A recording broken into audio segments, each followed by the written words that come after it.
um dia eu resolvi fazer. E eu fiz 60 pães de mel e eu e meu pai, a gente sentou no sofá e a gente comeu todos. E as pessoas foram gostando e foram pedindo, e aí o boca a boca foi se espalhando. Tem muitas pessoas de sucesso que já vieram aqui, começaram mesmo na parte de brigadeiros e pães de mel, e hoje já tem muita coisa. Faça parte você também desse mundo de oportunidades. Vem pra Nova Mix.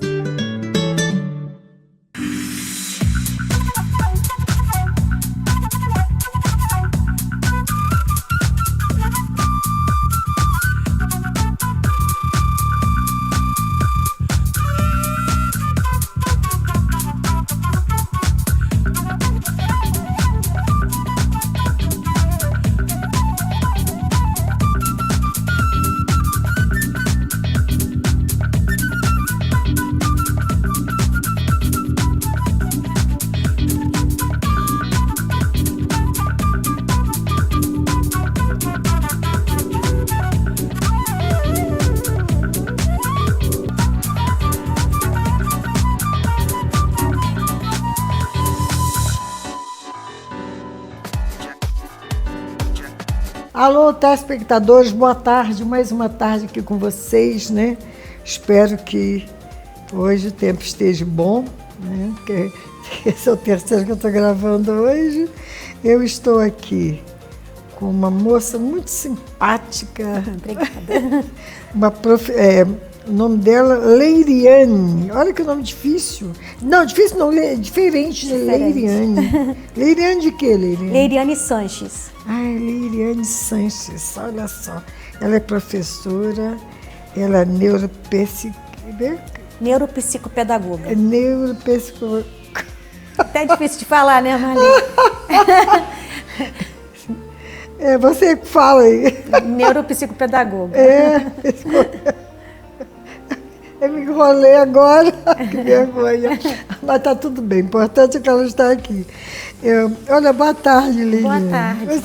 Até seu nome é diferente. É tudo diferente, né, Marli? Até o nome Até dela. o nome. Olha. Mas aí, olha, foi uma satisfação receber você aqui. Satisfação é a minha, muito obrigada pelo convite. Eu não te conhecia. A Tiffany me falou, não, pode convidá-la sim para vir aqui. Uhum. E, então vamos falar sobre as suas atividades, sobre o que você tem consultório. Não, no momento não. No momento não, porque eu estou focada em outro tipo de trabalho em relação à neuropsicopedagogia. Uhum. Eu sou professora da rede municipal há 30 anos. Ah, é? Né?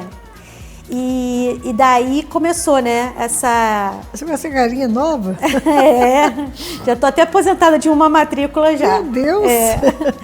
Então, assim, aí eu fui pedagoga, né, trabalhei com pedagogia por muito tempo, aí me especializei em neuropsicopedagogia, comecei a trabalhar com clínica também. Aí passou a pandemia, né? Sim. Aí quando passou a pandemia, eu comecei um curso de mestrado na UF Niterói, que foi mestrado em Diversidade e Inclusão, né? Fiz esse curso durante 3 anos e daí eu comecei a focar o meu trabalho mais para a formação de professores, né? Sim. Para trabalhar com crianças neurodivergentes. E aí, assim, eu faço esse trabalho, eu tenho um canal online, tem o Instagram também que faz esse trabalho, tem o podcast, né? Então o foco é formar, né, ajudar os professores e ajudar pais também de crianças neurodivergentes. Crianças com TDAH, especificamente crianças com TDAH e com crianças com dislexia. Criança com o que você falou primeiro? TDAH. O que é isso? TDAH é transtorno de déficit de atenção e hiperatividade. É um transtorno, né? Uma criança assim agitada? A criança... Às vezes as pessoas falam assim, essa criança tem hiperatividade, mas não tem, né? Tem que fazer toda uma avaliação específica, tem que ter vários critérios, né? E durante um tempo, aquela criança tem que apresentar aqueles sintomas para ser diagnosticada com TDAH realmente, né? Então, às vezes, a criança é só levada, né? Para ser TDAH, ela tem que ter outras questões, né? Principalmente, tem criança que é só a atenção, tem criança que é só a hiperatividade e tem criança que são os dois juntos. a atenção e a hiperatividade. E como age uma criança dessa? Essa criança, a gente fala que o maior especialista em TDAH do mundo, ele diz que, na verdade, ela não tem falta de atenção. Ela tem atenção em tudo ao mesmo tempo. Então, ela não consegue ter foco específico a uma coisa. Então, ela é aquela criança na sala de aula, vamos supor que eu fosse TDAH. Eu estaria aqui conversando com você, mas prestando atenção numa pessoa que está aqui no meu lado, abrindo uma balinha, aquele papel da bala, o barulho do papel da bala vai me chamar a atenção. Então eu vou estar com foco, que bala é essa que ela está abrindo ali, sabe? E vou estar prestando atenção em você, e vou estar prestando atenção no barulhinho. Todos os barulhos, todas as coisas em volta chamam a atenção. E aí o que acontece? Eu não consigo focar. Então uma criança que está em sala de aula, que tem TDAH, ela tem muita dificuldade de aprender exatamente porque ela não consegue focar. Ela até aprende algumas coisas que interessam, e aí ela focou um pouquinho, mas ao mesmo tempo ela desfoca e vai prestar atenção no coleguinha que está do lado e tal. Então ela perde o fio, como diz o fio da meada do que o professor está falando. É essa criança, né? Isso é uma das questões. E ela, o que ela aprende, ela guarda bem aquilo, não? Ou grave? Não tanto, porque uma das questões é a memória. Ela tem dificuldade na memória também. A gente diz que ela tem uma disfunção nas funções executivas, que inclui memória, o controle inibitório e a atenção mesmo, sabe? E o controle inibitório, que a gente chama, é essa coisa assim de ele não espera o outro terminar de falar, ele atropela.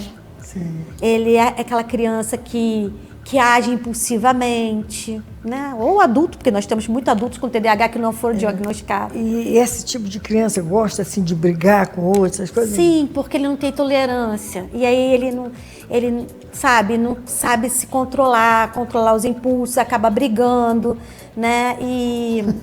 Mas tudo isso, sendo tratado adequadamente, pode ser minimizado, né?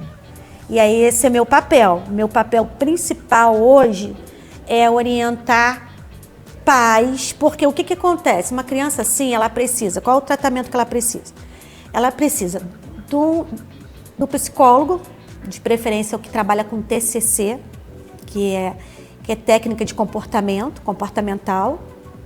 Então o psicólogo vai trabalhar a questão da rotina, ele é desorganizado com o material, com a rotina. Então o psicólogo vai trabalhar isso tudo, vai trabalhar esse controle inibitório dele, de como ele reagir. O psicólogo vai trabalhar. O neuropsicopedagogo ou o psicopedagogo vai trabalhar as questões pedagógicas, aprendizagem, vai criar estratégias, é isso que eu faço, criar estratégias para facilitar a aprendizagem dele. Mas o que a gente acaba deixando de lado, que é o meu papel agora, que tem uma função enorme, é a família.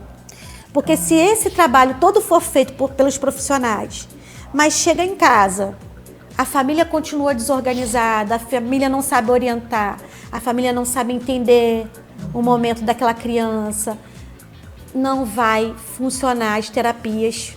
Então, meu papel hoje, a minha função, meu canal tem esse viés principal, orientar os pais e as famílias. Sim. É interessante, né? Porque senão não vale a pena você ensinar. Eu chego em casa, não dá aquela continuidade, né? Entender, né? Isso, pelo menos. É, porque às vezes a gente ouve muito assim, esse menino é mal educado, esse menino é preguiçoso, não quer fazer a tarefa. É agressivo. É agressivo. Essas palavras já afetam o emocional daquela criança. Essas crianças têm uma autoestima muito baixa. Então, a família sabendo que não é isso, né? Ele não tem controle.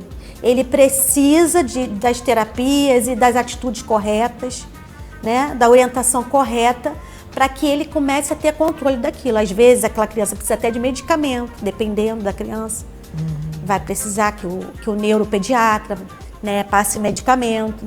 Algumas não precisam, mas eu digo que precisa do TCC, precisa psicopedagogo ou neuropsicopedagogo, precisa da orientação de pais e talvez precise do medicamento. Medicamento talvez é uma coisa dispensável, mas nem sempre. Sabe? É o que aquela menina falou agora, né? Nem tudo precisa de medicamento. Exato. Eu acho que os pais também tem que ser uma família também tranquila, não é isso? Que se for uma família, acho que agitada também, de briga, isso aqui, acho que piora, não? Piora. O ambiente, é por isso que precisa essa orientação da família, né? Porque o ambiente faz todo o sentido, né? Faz toda a diferença, né? Exatamente. E aí, sem contar que esse é um transtorno que é hereditário. Ah, é? Então, a maioria dos casos são hereditários. É um transtorno que pode ser ambiental, que quando a gente fala ambiental, é intrauterino. Então, alguma coisa na gestação aconteceu que a criança nasceu com TDAH. Ou hereditário, aí é o pai, a mãe, ou os dois que tem, né? Os avós, não. Também. Também Pode as ser. avós estão muito próximas. Sim.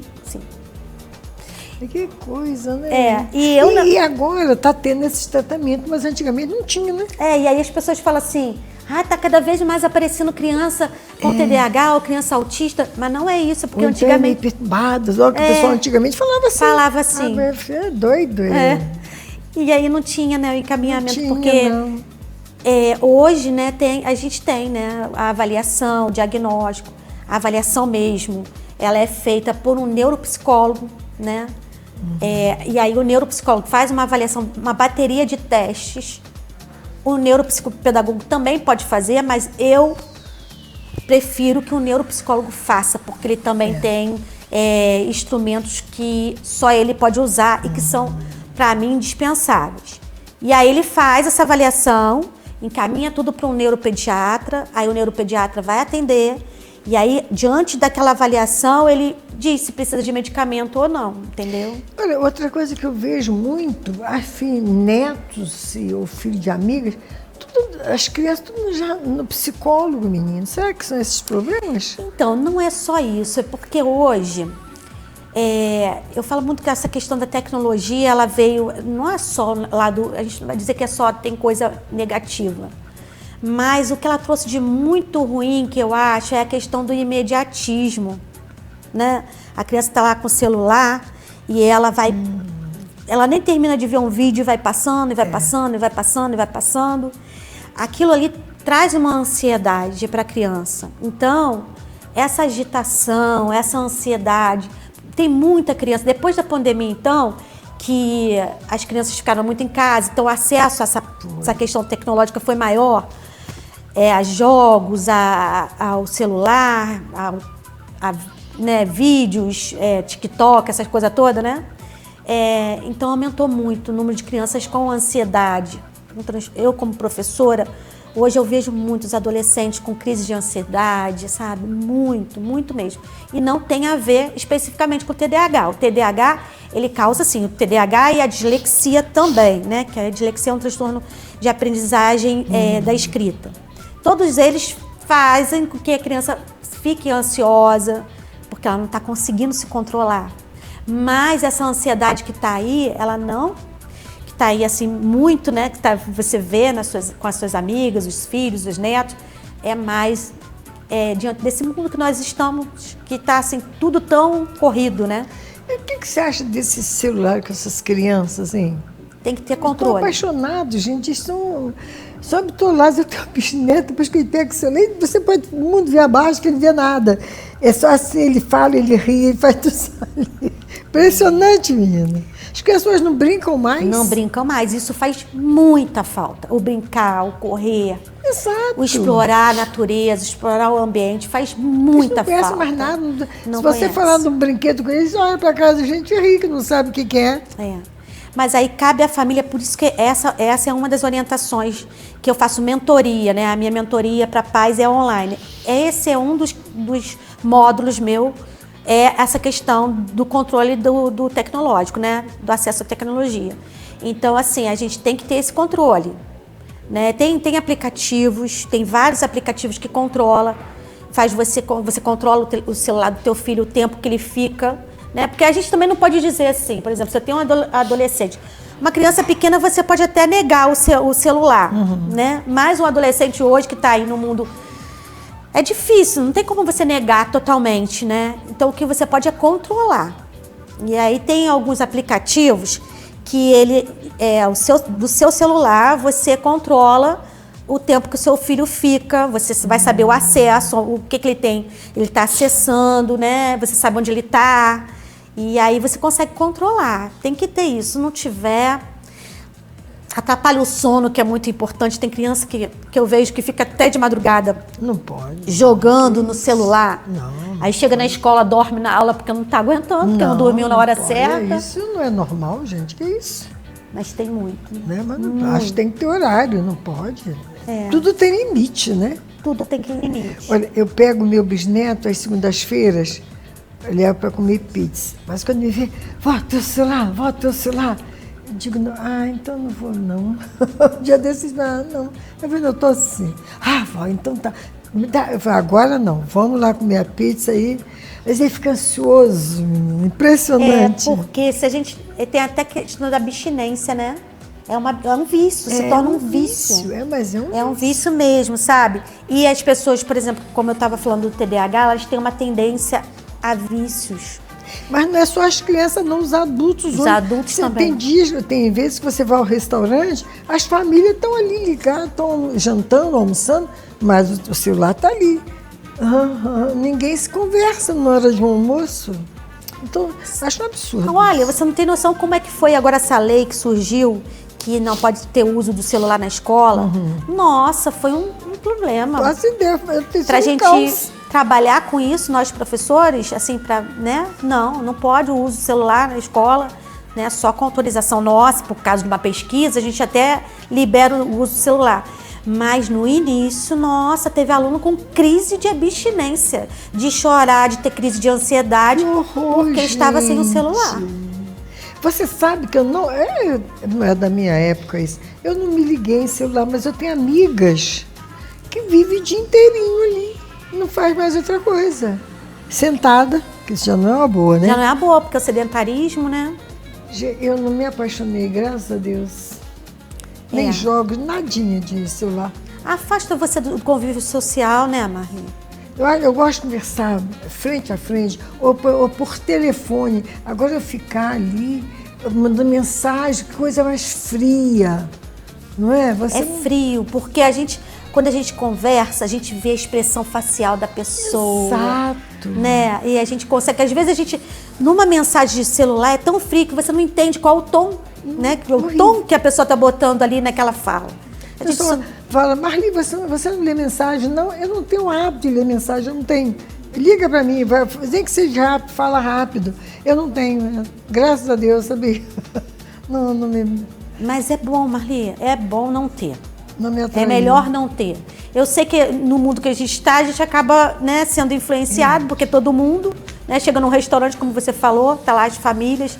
Pelo amor né, de Deus. Nem na hora do jantar, né, no restaurante, num jantar. Olha o que você tem para conversar, né? Mas as criancinhas estão lá. Pode até os adultos, mas eles estão. Eu acho errado isso, eu acho, sinceramente. Tem que participar do assunto, não é isso? E essa troca de experiência, né, das gerações que estão ali naquela mesa, o avô, o pai, o filho, o neto, isso é tão importante, né? Mas deixa o celular já dentro da bolsa, deixa em casa, faz qualquer coisa, menos na hora do almoço, que está a família reunida. Pelo menos nesse momento, né? Pelo menos nesse momento. E aí, assim, a gente, por exemplo, na minha família, a gente viaja, às vezes vai para roça, para um lugar mais distante, né? Aí as crianças que tem internet, não, aqui não tem internet. Não tem internet, nós vamos conversar. Aí levei as crianças para escorregar. Sabe escorregar? Levar? Sei. Escorregar. Nossa, eles saíram de lá maravilhados. Você não conhece nada disso, não conhece um animalzinho, bicho, não conhece nada. Fui agora viajar com uma turma, no final do ano passado, para Paraty.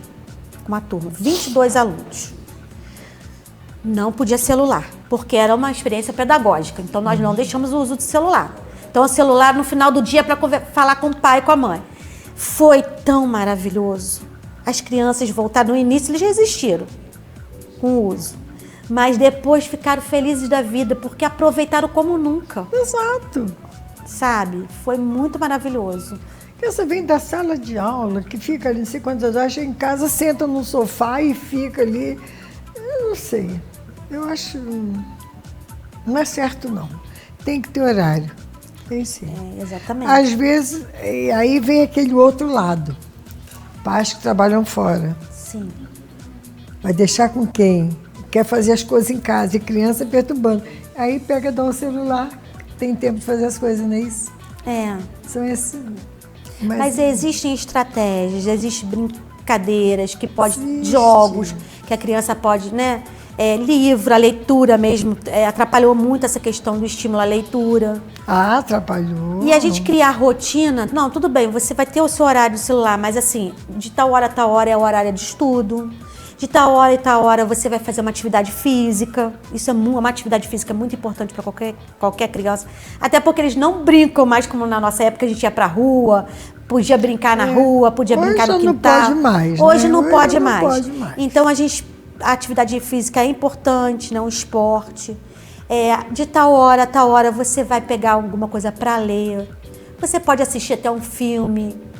Agora, estipular o horário, ó. Nesse horário aqui você pode usar o celular, sabe? Porque senão fica o dia inteiro só naqueles aplicativos. E sentado, às vezes sentado de mau jeito, que eles vão se jogando de qualquer maneira, né? E aí o corpo, aí vão ficando obesos também, né? E o corpo... Vão comendo ali mesmo onde estão. Horrível. Eu não adoto não, mas fazer o quê, né? E isso tudo faz parte da educação, né? E aí educar. Hoje o educar está totalmente diferente, né, da sua época que você educou seus filhos, até a época do que eu eduquei o meu primeiro filho, está totalmente diferente. Totalmente. Da minha época para meus filhos já houve uma diferença enorme. Dos meus filhos para os meus netos, então, e bisnetos, coisa de doido, a mudança. E aí a gente tem que aprender. A gente tem que aprender estratégias para poder minimizar os prejuízos. Mudança muito grande mesmo. Na minha época tinha hora de brincar, tinha hora de ficar em casa brincando dentro de casa, era assim. Não é? E eu me lembro muito, você deve lembrar também do Natal, como a gente esperava o Natal. Depois. Para ganhar um brinquedo, não é? Botava o sapatinho atrás da porta. Hoje em dia a gente, eu quero aquilo ali, a criança, eu quero aquilo ali. E já ganha imediatamente. Compra aqui pela internet. Eles que escolhem. Eles que escolhem. Me lembro, eu ainda acreditava, Papai Noel. Hoje, se a gente fala com os netos de Natal, isso é bobagem, bota isso na cabeça da criança, não. Coelhinho da Páscoa, né? A gente acreditava em tudo isso. Eles mesmos falam, que coelhinho, quem vai dar o ovo de Páscoa sou eu, a senhora, e tanto. Quer dizer, tira esse encanto, mata esse encanto, né? Mata esse encanto. É o que foi perdendo, né? A gente não pode mudar mais. É o que causou o imediatismo que a criança quer na hora, não sabe esperar. O que a gente pode fazer é tentar minimizar. Não, vamos esperar. Olha, vamos fazer o seguinte, você, em vez de escolher, ele escolhe um, você escolhe 3 que você gostaria, a gente vai ver qual desses que a gente vai poder te dar, né? Ou, olha, não é hoje, vamos esperar. Porque senão, se a gente não faz tudo na hora que a criança quer, aí a criança começa a ficar agitada, a criança começa a ficar, é TDAH, não é TDAH, aí é a questão da educação, né? Que tá pegando, que a gente precisa. E se a criança for TDAH, então, a gente tem que evitar esse imediatismo de fazer tudo, tem que ter o tempo certo, né, para tudo. Então, isso tudo é estratégia, pensar, não é fácil. Se fosse fácil, todo mundo tinha, né? Eu sou mãe também, eu sei que eu tô falando das estratégias, mas eu sei o quanto é difícil empregar isso tudo, né? Não é fácil. Não é fácil, né? Eu acho que era muito mais fácil de criar filho antigamente. Acho que era muito mais fácil. Uma que já morava, a maioria das pessoas morava em casa, né? Hoje, dentro daquele apartamento ali, enjaulado ali, né? Criança. Já limita o movimento da criança. Totalmente, né? Todos os apartamentos hoje são 2 quartos, sala, cozinha, banheiro, acabou, né? A casa não, aquele quintal, né? Todo mundo andando descalço, coisa boa. Andando descalço, contato com a natureza, né? Contato com os animais. Exato. Isso faz tão bem. Eu tive tudo isso, quer dizer. E a gente lá fora no quintal, pegar a fruta que quisesse ali, acabava de comer, a mamãe dizia, vai lá, pega a laranja ou lima, ou o que você quiser, vai para lá comer. E aí, quando você chegava na escola para você aprender um conteúdo que tinha a ver com a natureza, com um bichinho ou com uma fruta, você já tinha vivido aqui na experiência, sabe? Alguma coisa da terra, você já tinha vivido aquilo. Hoje em dia, às vezes, você fala de uma fruta, você fala de uma árvore, você fala de um animal para uma criança, ela nunca viu aquilo. Não, nunca viu. Então, aquela aprendizagem, ela não fica tão consistente quanto a que você vivencia, né? O animal que as crianças conhecem hoje é o cachorro e gato, mas não. Gato. Né? Leva numa fazenda, eles ficam enlouquecidos, né? Fica. Porque nunca viram, né? Quer logo levar para casa. A alimentação era outra, né? A alimentação era outra. Muito mais natural. Hoje é hambúrguer, cheeseburger, não sei mais o quê. Aquele dia minha bisneta foi lá em casa e falou assim, o que você vai querer comer? Hambúrguer, com carne e queijo. Aí eu disse, mas vamos jantar? Não, eu quero hambúrguer. E pronto, acabou. Aí eu desci, fui lá, comprei. Não, a gente não, tinha que comer, tinha que almoçar e jantar. Eu tinha que almoçar e jantar. E comer verdura, não podia rejeitar as coisas.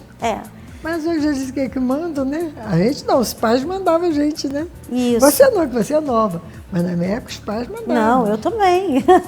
Meus pais que davam as regras, né? Mas agora essa garotada... Tá difícil, mas a gente pode. Eu acho que começando assim, pela escolha da escola também é importante. Escolher uma escola que... Por exemplo, tem gente que escolhe... Se não tem, por exemplo, mora num apartamento, que a criança não tem tanto movimento ali, não, que tal escolher então uma escola que tem um espaço maior, que a criança possa vivenciar aquele movimento ali na escola, então, né? Se puder escolher, né? Então, acho que pensar também nessa escola é importante, saber escolher. O meu bisneto, ele está naquele colégio do SESI. Lá tem muita atividade. Muita atividade, né? Tem atividade esportiva, tem um espaço bom. Tem piscina. Tem piscina, natação. Tem muita atividade. Então, isso é importantíssimo. Tem que ser. Aqui, olha, o nosso horário já está terminando, já fez sinal. Você tiver algum recado para dar, você pode dar algum endereço, tá? Então, aí o meu canal, no caso, no Instagram é Neuroalfabetiza, né? Quem quiser me seguir lá. Tem também a gravação dos 4 podcasts que nós fizemos, todos orientando pais e professores em diversos aspectos, muito interessante, vocês não podem perder. Então o Instagram é Neuroalfabetiza e tem um intuito exatamente esse, né, de orientar pais e professores de como lidar com crianças neurodivergentes, principalmente as crianças com TDAH e dislexia. E é isso, vai ser um prazer tê-los conosco. Olha, obrigada por você ter vindo. Obrigada a você, Marli, adorei, tá? Sucesso lá no seu trabalho. Obrigada. Quando você quiser vir, tá às suas ordens. Muito obrigada, Só adorei. contato com ela. Tá, com a Tiffany, tá? Pois é. Tá bom, obrigada, tá? Telespectadores, até a semana que vem, se Deus quiser, com mais um convidado. Espero que vocês tenham gostado bastante. Foi uma grande aula que ela deu. Tchau, queridos.